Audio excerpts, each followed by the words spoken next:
they have psychiatric problems, they have mental health problems.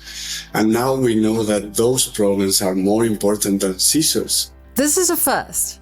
I'm sharing with you our past episode with the star neurologist and epileptologist Ángel Aledo-Serrano to hear all about Keppra, or Levetiracetam.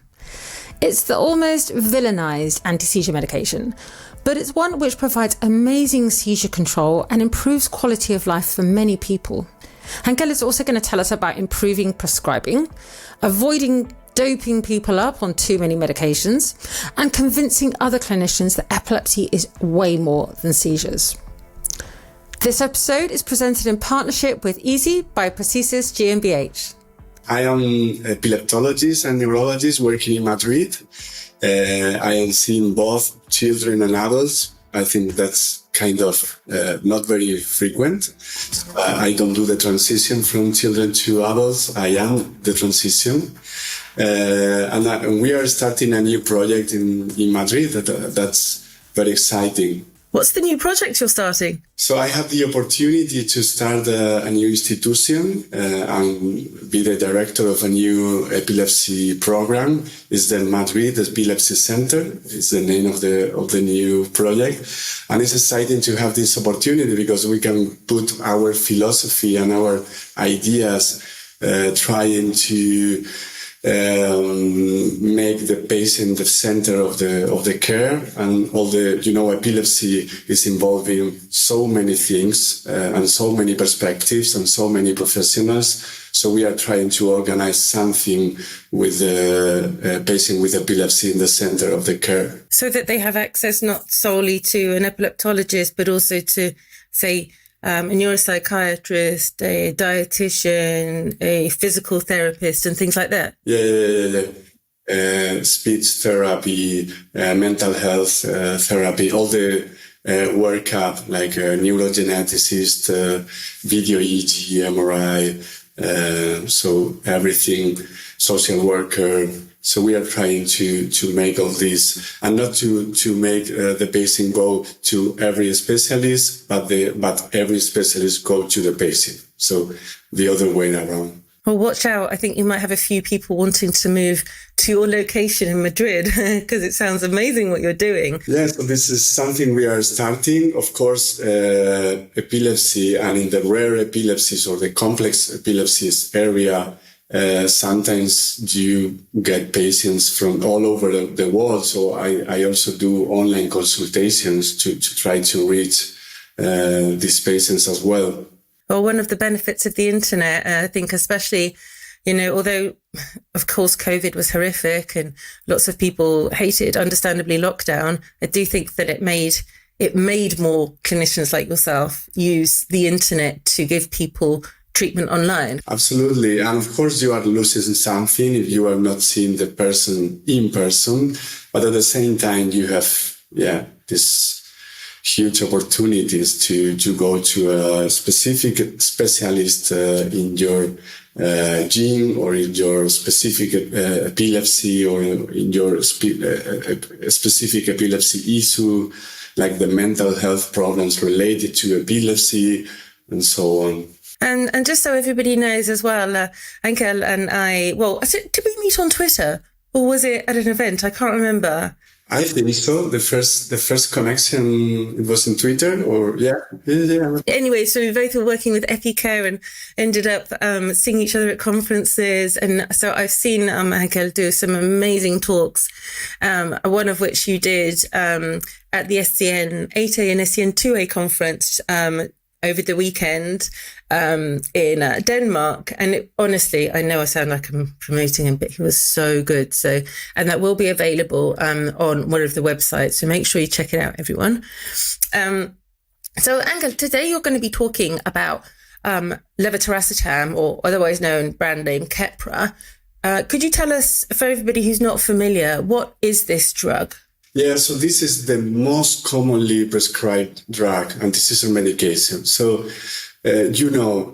researchers and clinicians, sometimes we are focusing a very, very narrow target of research. So a molecule or a gene. And sometimes we are forget into research or to talk about the most common things, which are the most important in the end. So levetiracetam is a drug which was developed during the 90s. It was introduced in the market in 1999, so at the end of the decade.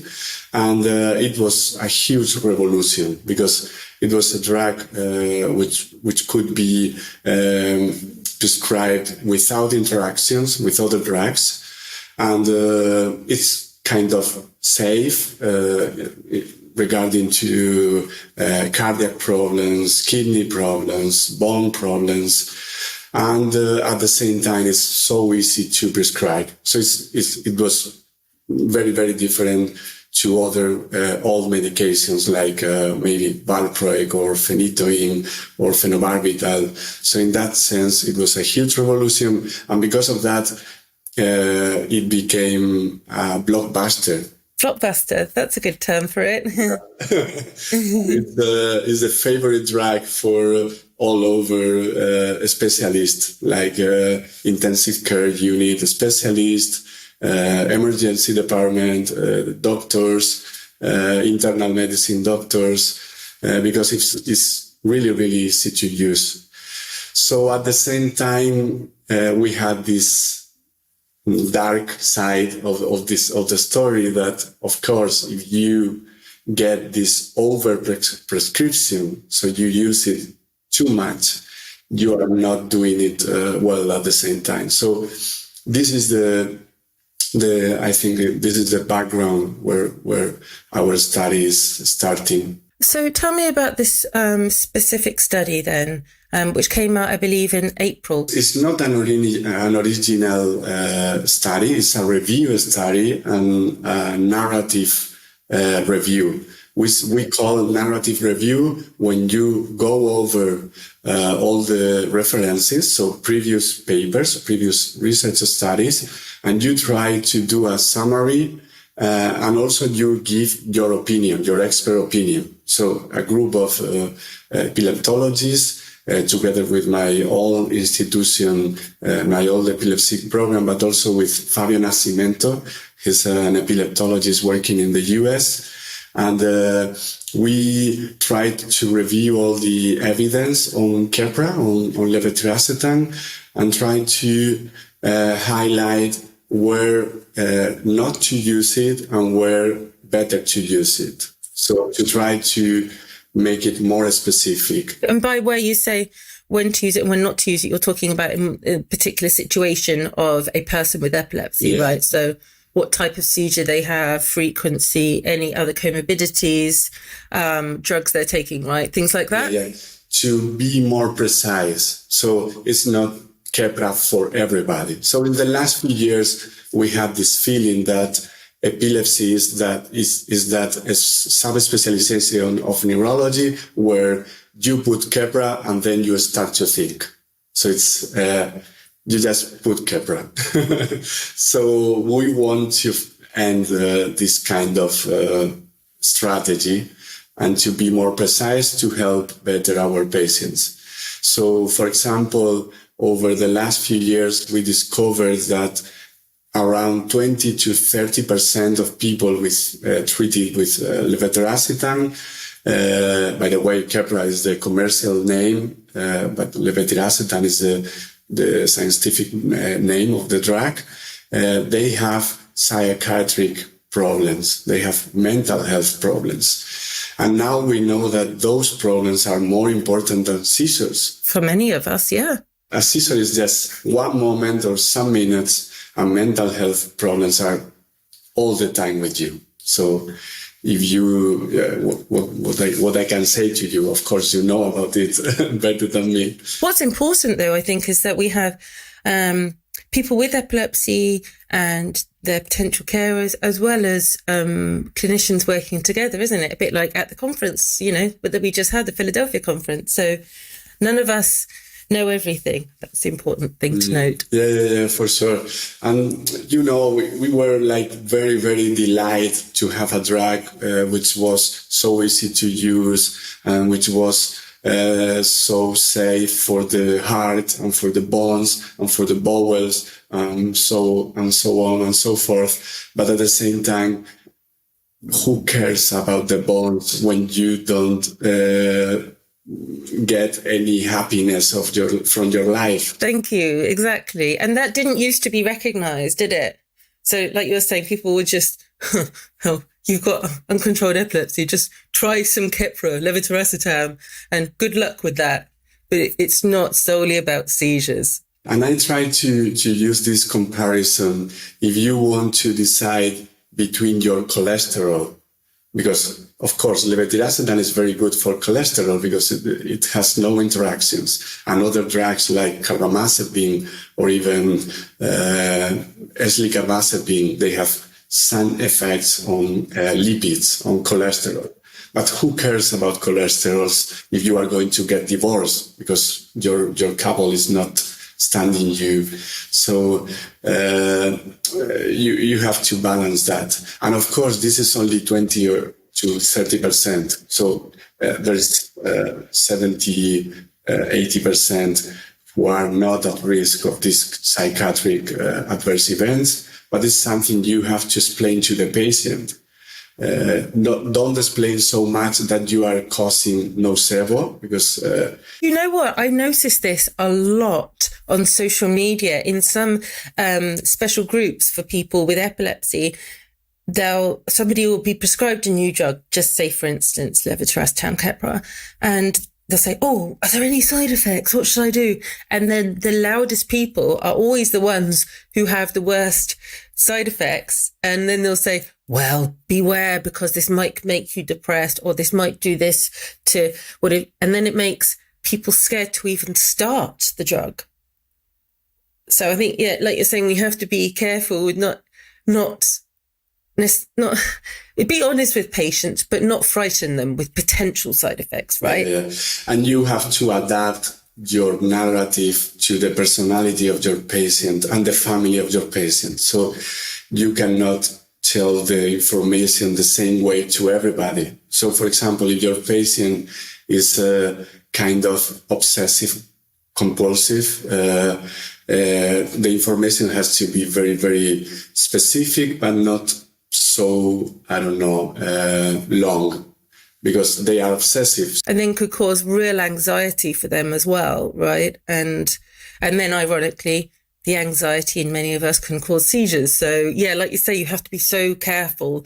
It's about being honest, complete honesty, but just how you give the information has to be tailored, right? Because of that, these kind of prescriptions is better to make them when you know the patient. So don't because of that, it's dangerous to have this kind of consultations where every consultation you have a different doctor, and that's quite common, at least in the health system in Spain. And you know that these kind of situations are less common when you see the same doctor always, because you have this kind of close relationship. Yeah, so this is one side. One side is to know better the safety profile, to be careful about that. And the other side is that, and of course every person with epilepsy has suffered this, is that we are putting medications in a try and error strategy. So you are not precise, not only in the safety profile, but also in the effectiveness profile.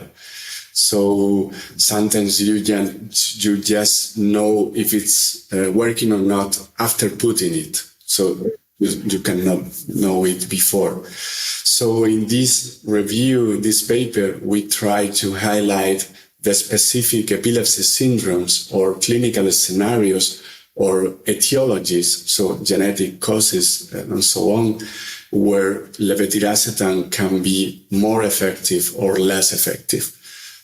For example, we know, and we were talking about that in Philadelphia, in Denmark, in this weekend, that levetiracetam could be even harmful for some patients with gain of function genetics.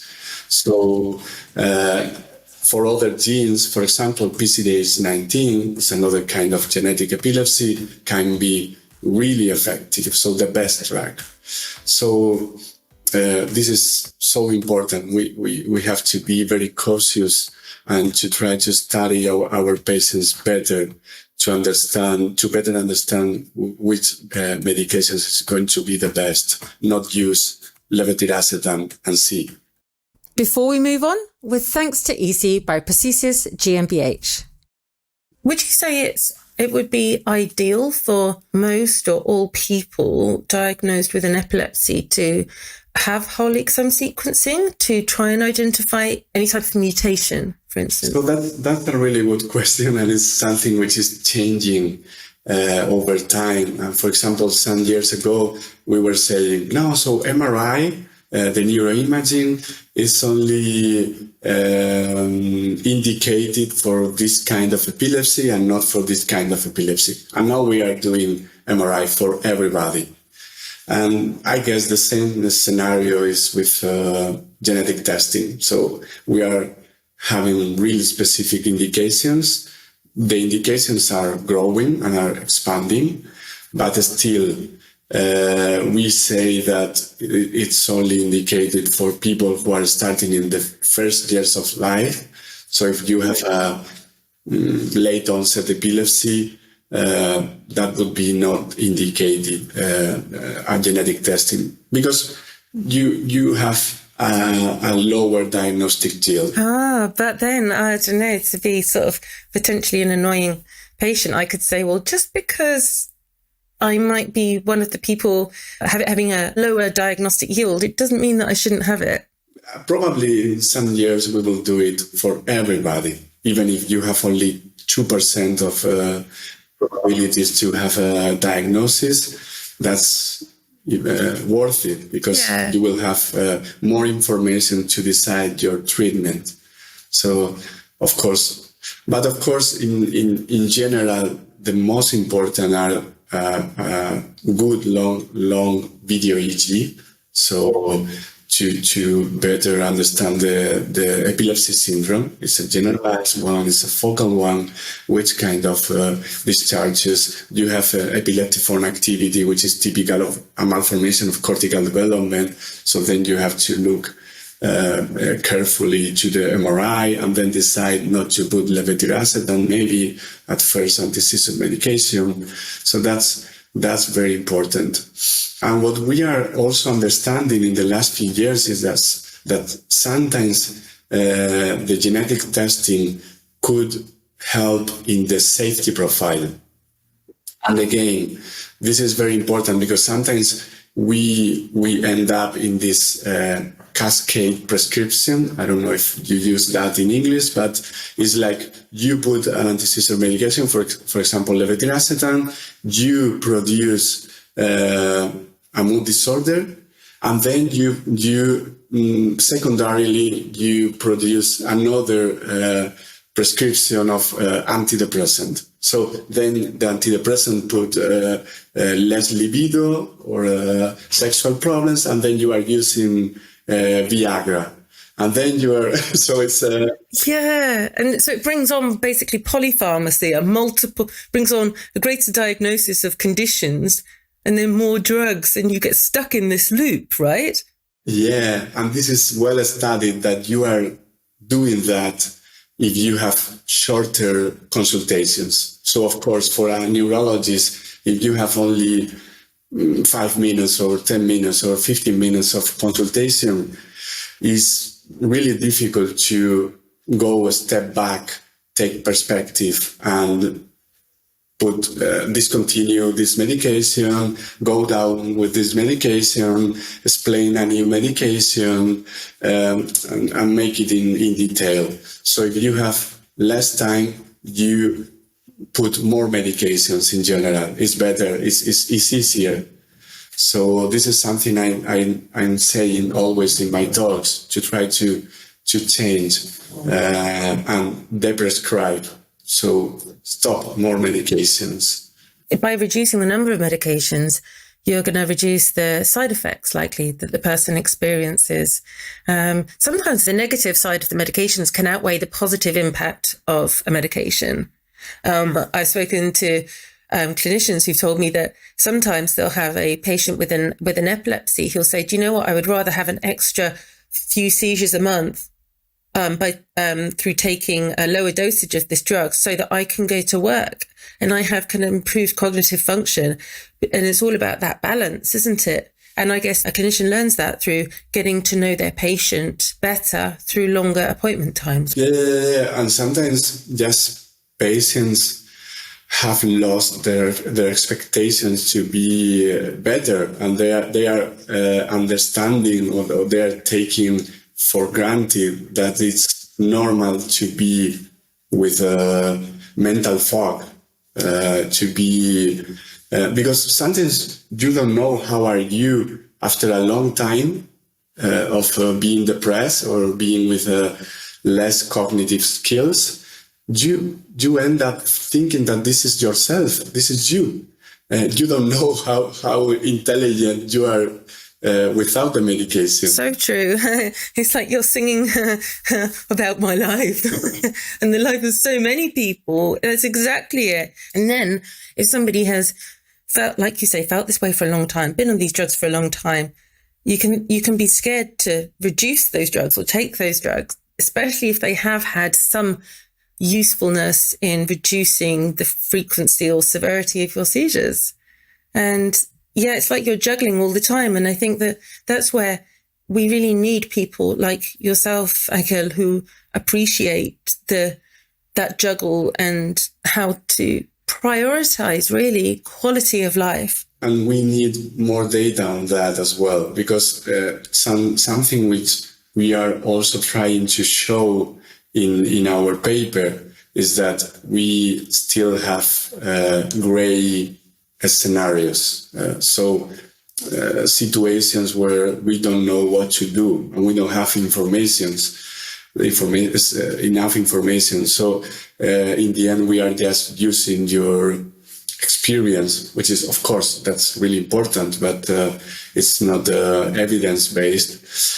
And this is also maybe because in the last few years, this is maybe it's changing, but in the past we were not really interested in this kind of specific profile of the drug. So when we study a new drug, we are just seeing the average of the effectiveness or the average of the safety profile, but we are not studying which kind of patient is improving and which kind of patient is not improving.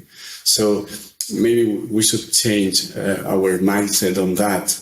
I care about the average, of course, but when you are in front of your patient, the average is just a number. You want to know if your patient is going to respond or not. Your patient is going to have the adverse event or not. And also your patient care about that. So yeah, this is something we have to change in the research area. And so if we have anybody listening right now who is interested in getting involved in research along these lines, would it be useful to get in touch with you, Ángel, or what do you think? So at the time, we are not doing any study on this, but it would be really nice to have the data. Of course, they can reach me out. We are not studying this specific about Levetiracetam, but we are doing all other kind of studies. For example, trying to see if a specific gene is responding to specific medications, or other studies are, for example, in using qualitative methodologies. Qualitative methodologies, I think they are very important because they are not statistics, they are interviews. So deep conversations. That's extremely important in the epilepsies because everybody's lives and bodies and brains are so incredibly different, and how they experience the epilepsy and comorbidities, which are really not comorbidities, they're part of the epilepsy. It's all different for everybody. So yeah, that's why I appreciate what you're saying regarding qualitative research. And it's crazy because we have been like, I don't know, 10 years, the last 10 years saying that epilepsy is more than seizures, but still, I don't feel the difference in, of course, we are improving in a lot of areas, but it's crazy that after so many years saying the same, it's just makeup. It's just, it's not something which is truly changing. I don't know. Sometimes you just change by repetition and repetition. So maybe we should just repeat the same. Keep saying this in every conference, and people with epilepsy or mums and dads or carers listening, the epilepsy is more than seizures. I think at appointments bring that up. So the epilepsy includes this behavioural difficulty for somebody, or their cognitive function, or the physical issues that come alongside seizures. Yeah, and now we are talking about a lot about how to change human behavior and clinician behavior. And what we are learning, and this is coming from the climate anxiety. So I'm working a lot in the climate change area and how that's impacting people with epilepsy and clinicians caring for people with epilepsy, because we want people to change their behaviors. But telling them climate change is going to be terrible, that's not changing anything. That's only frightening. It's causing climate anxiety. And at the same time, if we say epilepsy is more than seizures, but we only say that, you just cause anxiety maybe in the clinician, because sometimes they don't have the tools to help the patients beyond the antiseizure medications. They don't have the time to have these deep conversations. So maybe it's more powerful to talk about the good examples, so the positive ways on how people, patients and also doctors are addressing this issue. So, for example, fighting with the hospital, trying to make longer consultations to talk about all the things, or having other specialists around you to talk about the other things, or having emails, or having pre-consultations. You were talking about that, no? How to prepare the consultation and make it more effective. So maybe we should talk about that. So not how bad we are doing that, but how good we can do it. Yeah, preparation, and we want to look at quality of time with patients, clinicians, rather than quantity of time. Sometimes we're limited with the amount of time we have together, so let's make it of higher quality for both parties. I think that's great. Thank you so much for joining us, Ángel. Very kind of you to donate your time to us, and no doubt we will speak soon. Thank you very much. Yeah, for sure. Thank you so much, Torie, for what you are doing in general and for having me. Thank you very much to Ángel for speaking about, with clarity, the anti-seizure medication Levetiracetam, or known as Keppra, its pros and cons, the diversity of epilepsy symptoms, and more than anything, the importance of the quality of life of people with an epilepsy. Again, huge thanks to Easy by Prosthesis GmbH for partnering with Epilepsy Sparks. Did you find our chat with Ángel interesting? If so, please share the episode with your colleagues, friends and family members, and do give us a like and subscribe. This really helps us keep going as a channel. Let us all together improve understandings of the epilepsies around the world. See you next time.